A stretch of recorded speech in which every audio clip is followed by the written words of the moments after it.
시청자 여러분, 안녕하십니까? 3월 23일 미국 주요 뉴스를 전해드리겠습니다. 오늘 뉴스는 미국 공항과 관련된 소식들로 시작하겠습니다. 트럼프 대통령과 공화당이 국토안보부 예산안 통과를 거듭 촉구하고 있지만 민주당이 이를 막아서면서 셧다운이 35일째로 접어들었습니다. 이번 셧다운으로 TSA 소속 5만 명을 포함한 국토안보부 직원 10만여 명이 급여를 받지 못한 채 근무하고 있으며 6개월 사이 세 번째 무급 상태가 이어지면서 사직과 무단 결근이 급증하고 있는 상황입니다. 애틀랜타 하츠필드 잭슨 국제공항에서는 TSA 직원의 3분의 1 이상이 출근하지 않으면서 보안검색 대기줄이 수 시간에 달했고 여행객들은 직원들에게 급여를 줘야 하는 것 아니냐며 불만을 쏟아냈습니다. 휴스턴 조지 부시 국제공항에서는 인력 부족으로 대기줄이 아래층까지 이어졌고 한 여행객은 원래 11시 비행기를 타려다 4시 30분으로 변경해야 했다고 전했습니다. 뉴욕 라과디아 공항에서는 TSA 프리체크 줄마저 주차장까지 늘어섰고 매주 비행기를 타는 한 출장객은 여태 겪어본 중 가장 긴 줄이라고 말했습니다. 필라델피아 국제공항에서는 인력난으로 주요 보안검색대 자체가 폐쇄됐고 여행객들은 건물 밖까지 줄을 서야 했습니다. 피해는 공항에만 그치지 않았습니다. 국토안보부 산하 연방재난관리청의 재해 대응, 사이버 보안, 법집행 등 핵심 기능 전반이 무급근무와 인력 부족 및 예산 제한으로 차질을 빚고 있습니다. 백악관은 트럼프 대통령과 의회 공화당이 여러 차례 성실하게 협상에 나섰지만 민주당이 불법 체류자 보호라는 비현실적 요구를 내세우며 예산안 통과를 거부하고 있다고 밝혔습니다.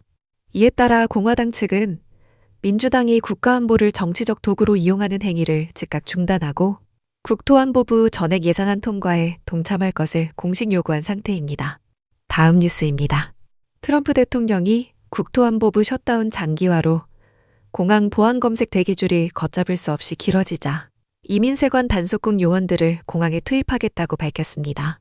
트럼프 대통령은 일요일 SNS를 통해 월요일부터 이민 세관 단속국 요원들이 공항에 나가 현장을 지키고 있는 TSA 직원들을 돕게 될 것이라고 게시했습니다. 국토안보부 로런 비스 차관보 대행은 NPR에 보낸 이메일에서 셧다운으로 인해 TSA 직원 400명 이상이 사직했고 수천 명이 기름값, 보육비, 식비, 임대료를 감당할 수 없어 출근하지 못하고 있다고 설명하면서 타격을 받은 공항에 수백 명의 요원을 배치할 계획이라고 전했습니다. 애틀랜타 앙드레 디킨스 시장은 일요일 저녁 하츠필드 잭슨 국제공항에 연방 요원들이 대기줄 관리와 인원 통제를 위해 배치될 예정이며 이민 단속 목적의 투입은 아니라는 안내를 받았다고 밝혔습니다. 백악관 국경 담당관 톰 호머는 국토안보부 요원들이 X선 검색 장비를 직접 다루는 것은 아니고 TSA 직원들이 터미널 출입구 경비 같은 비전문 업무에서 빠져 보안검색 전문 업무에 집중할 수 있도록 역할을 분담하는 방식이 될 것이라고 설명했습니다. 반면 션 더피 교통부 장관은 ABC 인터뷰에서 국토안보부 요원도 국토안보부 소속이기 때문에 X선 장비를 운용할 수 있다고 말해 호먼의 설명과 다소 차이를 보였습니다. 더피 장관은 다음 주 말까지 의회가 국토안보부 예산을 통과시키지 않으면 TSA 직원들이 또다시 급여를 받지 못하게 되며 사직과 결근이 더욱 늘어날 것이라고 경고했습니다.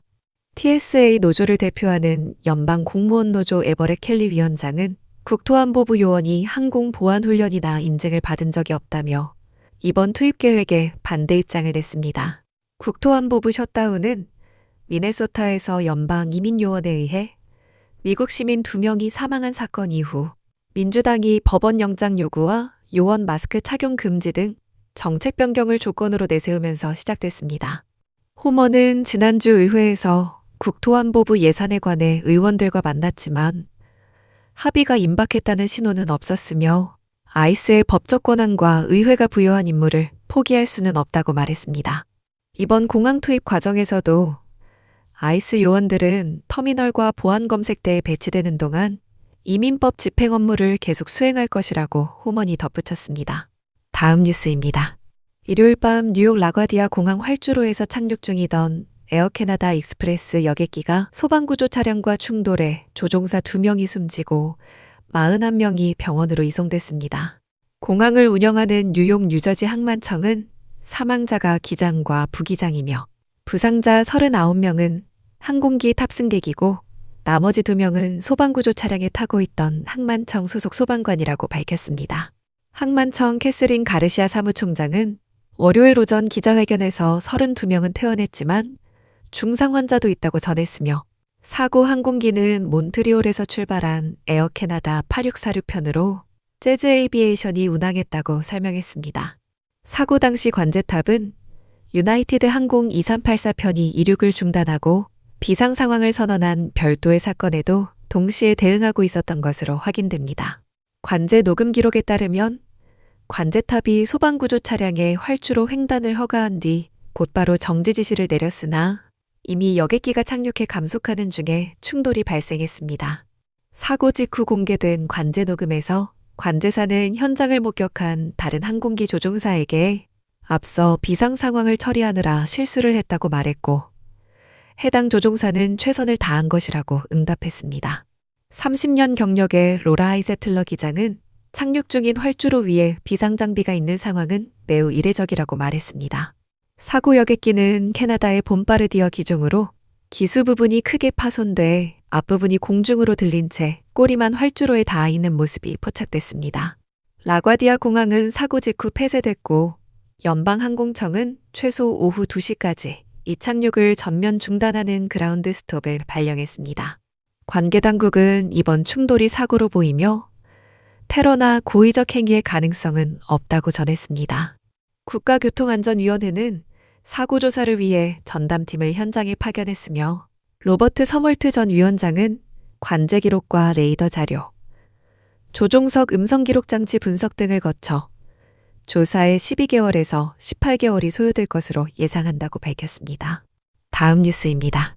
연방대법원이 선거일 당일 또는 그 이전에 발송됐지만 선거일 이후에 도착한 우편 투표를 주 정부가 유효표로 인정할 수 있는지를 두고 구두 심리에 들어갔습니다. 이번 소송은 공화당 전국위원회가 미시시피주를 상대로 제기한 것으로 미시시피주는 선거일 이전에 우체국이 접수한 부재자 투표를 선거일 이후 최대 5일까지 유효하게 인정하고 있습니다. 공화당 전국위원회 조 그루터스 위원장은 선거일 이후 도착한 우편 투표를 집계하는 것은 선거에 대한 신뢰를 훼손하며 선거는 반드시 선거일 당일에 끝나야 한다는 입장을 밝혔습니다. 반면 미시시피주 린 피치 법무장관은 같은 공화당 소속이면서도 투표용지의 수령과 집계는 선거 자체의 일부가 아니며 주의회가 부재자 투표의 발송 기한만 선거일로 정하는 정책적 선택을 할 수 있다고 반박했습니다. 현재 미시시피주를 포함해 30개 주와 워싱턴 DC 그리고 여러 해외 영토가 기한 내 발송된 우편 투표를 선거일 이후에도 접수해 집계하는 법률을 시행 중이며 2024년 대선에서는 22개 주에서 수십만 장의 우편 투표가 선거일 이후 도착했지만 합법적으로 집계됐습니다. 트럼프 행정부는 소송 당사자는 아니지만 법원에 의견서를 제출해 미시시피주 법률의 무효화를 지지했고 존 사우어 법무차관은 모든 투표함이 같은 날 마감돼야 부정행위의 여지가 사라진다고 주장했습니다.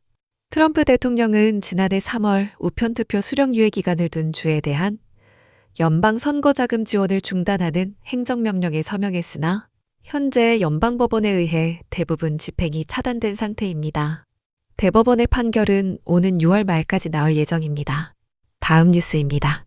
국제에너지기구 IEA의 파티 비롤 사무총장이 월요일 호주 캔버라 내셔널 프레스클럽에서 이란 전쟁 개전 이후 중동 9개국에 걸쳐 유전, 가스전, 정유시설, 송유관 등 최소 40곳의 에너지 자산이 심각하게 파손됐다고 밝혔습니다. 비롤 사무총장은 이번 위기의 충격이 1973년과 1979년 두 차례 석유 위기, 그리고 2022년 러시아 우크라이나 전쟁으로 촉발된 가스 위기를 합친 것과 맞먹는다고 평가했습니다. 구체적으로 두 차례 석유 위기 당시 합산 감산량이 하루 1,000만 배럴이었던 데 비해 현재는 하루 1,100만 배럴이 줄었고 러시아 우크라이나 전쟁 때 750억 입방미터였던 가스 손실량은 이번에 1,400억 입방미터로 거의 2배에 달한다고 설명했습니다. 이란 전쟁이 4주째 접어들면서 호르무즈 해협을 통한 에너지 교역이 사실상 중단됐으며 이 해협은 전 세계 석유가스 물동량의 약 20%가 통과하는 핵심 해상 통로입니다. 글로벌 액화천연가스 공급 역시 2월 28일 분쟁 개시 이후 약 20% 감소했고 석유화학 제품과 비료, 황, 헬륨 등 주요 원자재 교역도 전면 차질을 빚고 있어 세계 경제 전반에 심각한 파급이 예상됩니다. 트럼프 대통령은 토요일 이란이 48시간 내에 호르무즈 해협을 완전히 개방하지 않으면 이란의 발전소를 파괴하겠다고 경고했고 이란 의회 대변인 모하마드 바게르 갈리바프는 이란 발전소가 공격받을 경우 걸프 지역의 핵심 기반 시설과 에너지 시설이 돌이킬 수 없이 파괴될 수 있다고 맞받았습니다. 비롤 사무총장은 호르무즈 해협 재개방이 현재 글로벌 에너지 위기를 해소할 가장 중요한 단일해법이라고 강조하면서 아시아가 이번 에너지 충격의 최전선에 있다고 지적했습니다. IEA는 지난 3월 11일 사상 최대 규모인 4억 배럴의 비축유를 시장에 방출한 바 있으며 비롤 사무총장은 유럽과 아시아, 북미, 중동 각국 정부와 추가 방출 가능성을 협의 중이고 시장 상황에 따라 추가 조치를 취할 준비가 돼 있다고 말했습니다. 마지막 뉴스입니다. 하와이가 20년 만에 최악의 홍수 피해를 겪으면서 주 전역에서 복구 작업이 시작됐습니다. 일주일 전 겨울 폭풍으로 이미 물을 머금은 토양 위에 폭우가 쏟아지면서 오아후 섬 노스쇼어 지역에서 5,500명에게 대피 명령이 내려졌고 마우이 섬 일부 지역에서도 추가 대피가 이뤄졌습니다. 불어난 물살이 주택과 차량을 들어올리고 농장을 덮쳤으며 식료품점을 휩쓸고 지나간 뒤 거리와 주택, 정원에는 두꺼운 진흙층이 남았습니다. 200명 이상이 급류 속에서 구조됐고 오아후 비상관리국 몰리 피어스 대변인은 일요일 오후 기준으로 사망자는 보고되지 않았다고 전했습니다. 조시 그린 하와이 주지사는 공항, 학교, 도로, 주택, 마우이 쿨라 지역 병원 등의 피해를 포함해 이번 폭풍의 피해액이 10억 달러를 넘을 수 있다고 밝혔습니다. 전력 피해도 컸는데 하와이안 일렉트릭은 오아후 노스쇼어 와이알로아 지역에서 홍수로 인해 사전 차단했던 약 1,200가구의 전력을 일요일까지 복구했으며 추가로 2,000가구의 전력 복구를 진행 중이라고 밝혔습니다. 당국은 120년 된 와이아와 댐의 붕괴 가능성을 우려했으나 수위가 내려가면서 위험은 상당 부분 줄어든 상태이며 댐에 대한 모니터링은 계속되고 있습니다. 하와이 기상학자 매슈 포스터는 일요일 오후를 기점으로 최악의 폭풍은 지나갔다고 판단했으며 광범위한 강우가 산발적 비로 바뀌었고 수요일쯤에는 건조하고 평년 수준의 3월 날씨로 돌아올 것으로 예상했습니다. 노스쇼어 모클레이아에서 터틀베이까지는 수돗물 끓여 마시기 권고가 유지되고 있으며 피해 조사팀은 최소 월요일까지 현장 점검을 이어갈 예정입니다. 이상으로 오늘의 뉴스를 마칩니다. 시청해주셔서 감사합니다.